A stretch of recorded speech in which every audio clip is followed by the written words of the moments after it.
जेव्हा ते पांडव होते ना ते एका रात्रीमध्ये अख्खी विहीर खोदून जाईल. आमच्याकडे पण आहे. हा तर त्यांनी असा खूप विहिरी खोदल्या तर त्यातली ही एक विहीर आहे.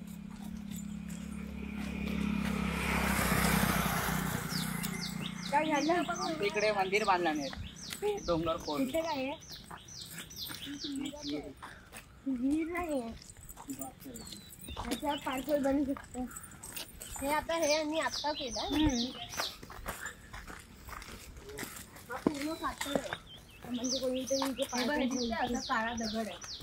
हा त्यांनी 5 पांडवांनी मग त्यांच्यामध्ये किती शक्ती होती बघ. त्यांनी 5 पांडवांनी हे खोदलंय.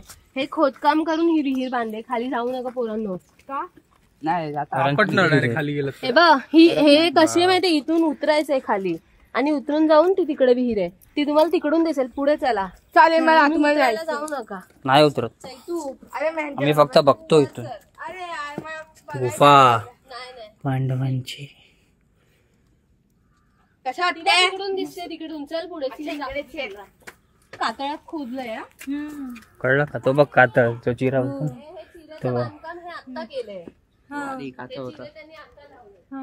तो बघ किती मोठा दगड आहे अखंड. काय हा पूर्ण दगडच आहे. हो ना. कसं कसं केलं. पायऱ्या पण तेव्हाच्याच आहे. हो बापरे. हे एवढं दिसतंय ना हे आताच आहे उभी माणसं पडू नये म्हणून.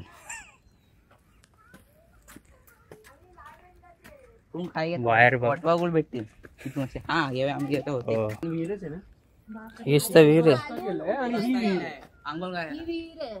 विहीर बांधले रस्ता केलाय खाली चालत गेलं ना इथून आपण दिसणार आहे बस. चालत गेलो ते बघ तिथे पोहोचणार तू. चालत गेलास ना तिथे दिसतं ना तिथून.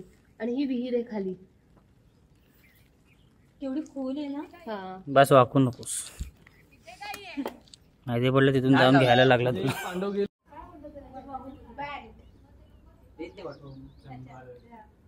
आणि तिकडे बेडूक पण नाही खाऊ शकत आहे.